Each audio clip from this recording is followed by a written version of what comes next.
কল্পতরু উৎসব এবং সেক্ষেত্রে আমরা জানি 1886 সালের আজকের দিনেই কল্পতরু হয়েছিলেন শ্রী রামকৃষ্ণ দেব এবং 1886 সালের 1 জানুয়ারি কাশীপুরের উদ্যানবাটিতে তিনি কল্পতরু হয়েছিলেন। এই দিন ভক্তদের উদ্দেশ্যে শ্রী রামকৃষ্ণ বলেছিলেন যে তোমাদের চৈতন্য হোক।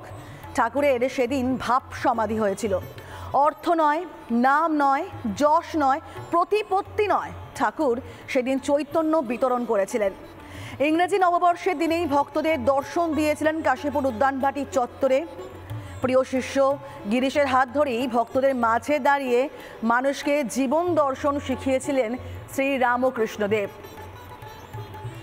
আর আজকের দিনেই বলা যায় যে প্রত্যেক মানুষের কাছে এই দিনটি অত্যন্ত গুরুত্বপূর্ণ। আজকে এই উৎসবকে কেন্দ্র করে বহু ভক্তের সমাগম হয় কাশীপুর উদ্যানবাটি, একই সঙ্গে দক্ষিণেশ্বরে। এবং তারা একটা কথাই মানে যে সেই 1886 সালে 1 জানুয়ারি যেভাবে শ্রী রামকৃষ্ণ কল্পতরু হয়ে প্রত্যেকের মনস্কামনা পূরণ করেছিলেন আজকের দিনে, আজ তাহলে তারা যখন এই সমস্ত জায়গায় তারা উপনীত হবেন অর্থাৎ কাশীপুর উদ্যানবাটি এবং দক্ষিণেশ্বরে, সেখানে গিয়ে তাদেরও মনস্কামনা পূরণ হবে। এই মুহূর্তে আমার দুই প্রতিনিধি আমার সঙ্গে রয়েছেন। একদিকে আমাদের বিশেষ প্রতিনিধি রামকৃষ্ণ সিনহা রয়েছেন, অন্যদিকে বিশাখা রুদ্র রয়েছেন আমাদের সঙ্গে। আর প্রথমেই আমি বিশাখার কাছে যাব। বিশাখা দক্ষিণেশ্বর থেকে রয়েছেন আমার সঙ্গে একেবারে সরাসরি। বিশাখা, প্রথমেই জানাবো যে আজকে আমরা জানি যে ইংরেজি নববর্ষের প্রথম দিন, তোমাকে সেই নববর্ষের অনেক অনেক শুভেচ্ছা। একই সঙ্গে আজকে কল্পতরু উৎসব, তো সেক্ষেত্রে এই উৎসব উপলক্ষে দক্ষিণেশ্বরে সেখানকার সামগ্রিক ছবিটা কীরকম আর ভক্তরা তারা কি বলছেন?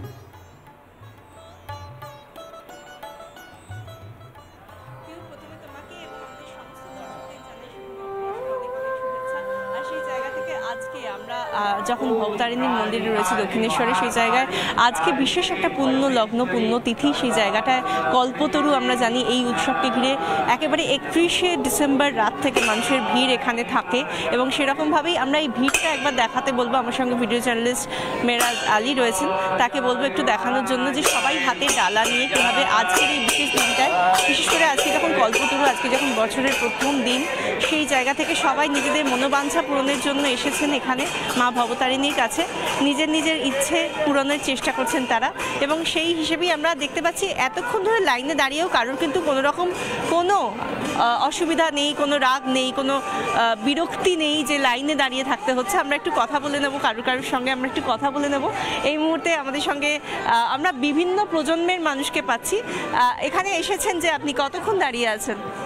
1 ঘন্টা। 1 ঘন্টা। কোথা থেকে এসেছেন? জগদীশপুর থেকে। আচ্ছা, এখানে কি প্রত্যেক বছর আসেন?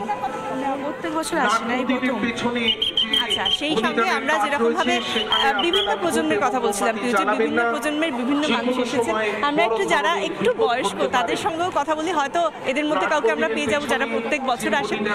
আপনি কতদিন ধরে এখানে আসছেন আর আজকে কতক্ষণ দাঁড়িয়ে আছেন? 30 বছর ধরে আসি। এটা বলছিলাম প্রিয় যে অনেকে হয়তো পেয়ে যাবো যে অনেকে অনেক বছর ধরে আসছেন। ইনি আসছেন 32 বছর ধরে প্রত্যেক বছর। প্রত্যেক বছর 1 বৈশাখ 1 জানুয়ারি প্রত্যেক বছর আসি। কল্পতরুর জন্য আসা নাকি প্রথম দিন, বছরের প্রথম দিন? প্রথম দিন কল্পতরু উদ্যানবাটি হয়েও এসছি এখানে আজকে। কতক্ষণ থেকে এখানে লাইনে? রাতে 2:30টার সময় উদ্যানবাটি গেছি, 4:45 থেকে 4:45 এখানে।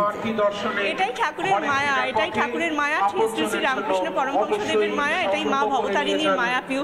যেটা বলছিলেন একজন প্রবীণ নাগরিক আমাদের মধ্যে যিনি এসেছেন, মুখের হাসিটাই বলে দেয় যে কাশীপুর উদ্যানবাটি থেকে এখন এসেছেন এখানে রাত 2:30 থেকে 4:45 পর্যন্ত এখানে তিনি কাশীপুর উদ্যানবাটি হয়ে যখন এখানে এসেছেন, কোনো বিরক্তি নেই, কোনো অসুবিধা নেই।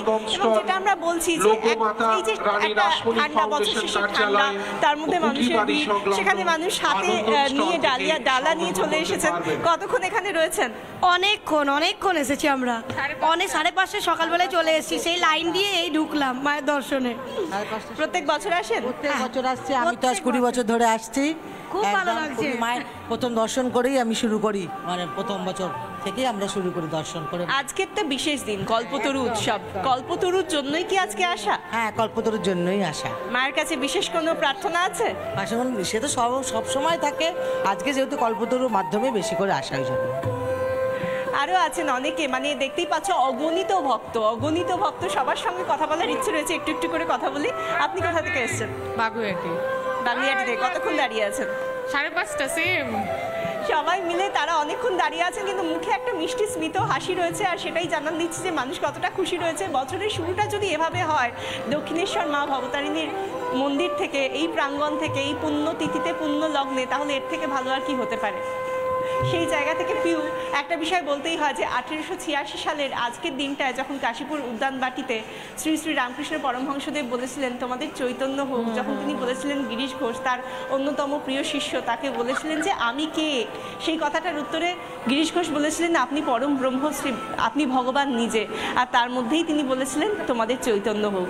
আর এখানে যারা এসেছেন তাদের মধ্যেও হয়তো সেই স্পিরিচুয়াল বার্তাটা রয়েছে কোথাও, যে তাদেরও যেন চৈতন্য হয়। পিউ, ঠিক তাই বিশাখা, খুব সুন্দর ছবি সকাল সকাল তোমার মাধ্যমে আমরা দেখলাম। আর